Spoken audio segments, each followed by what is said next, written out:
राणा जगजितसिंह पाटील. लक्षवेधी क्रमांक 4 वितरित केल्याप्रमाणे अध्यक्ष महोदय, अतिशय महत्त्वाचा आणि तेवढाच संवेदनशील विषय आहे.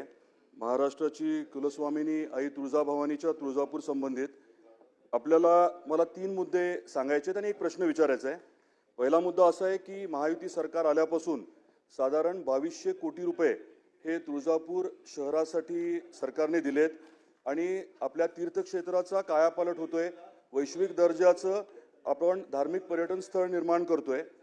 रेल्वेचं देखील काम आता हाती घेतलंय जवळजवळ 3000 कोटीचं. आणि अशा परिस्थितीमध्ये काही विरोधक एकत्रित येऊन षड्यंत्र रचून तुळजापूरची बदनामी करतायत.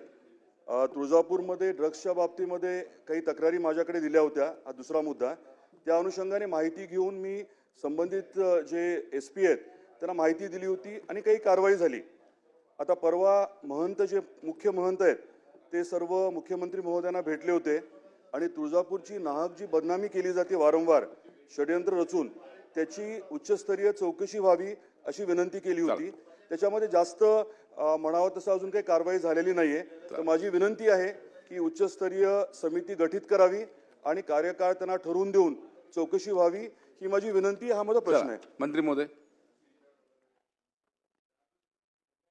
सन्मान्य सदस्य राणा जगजितसिंह पाटील यांनी उपस्थित केलेल्या लक्षवेधीच्या अनुषंगाने या ठिकाणी माहिती देतो की 15 फरवरी 2025 रोजी तामलवाडी ते तुळजापूर ह्या रस्त्यावरती एका व्यक्तीजवळ 45 ग्रॅम वजनाचं मॅफॅद्रोन नावाचं ड्रग्स त्या ठिकाणी सापडलं होतं.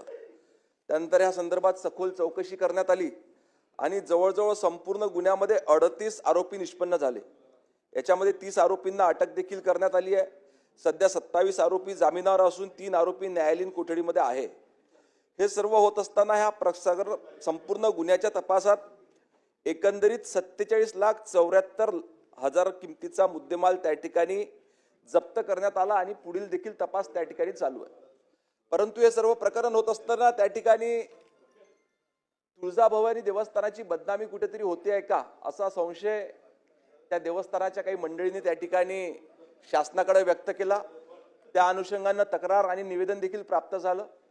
माननीय मुख्यमंत्री महोदयांनी तात्काळ त्याचे चौकशीचे आदेश दिलेले आहे आणि तेथील पोलीस अधीक्षकांच्या अखत्यारीखाली ही चौकशी सुरू आहे. लवकरच त्याचा अहवाल प्राप्त करून याच्यामध्ये जे कोणी गुन्हेगार असतील त्यांच्यावर कारवाई करण्यात येईल.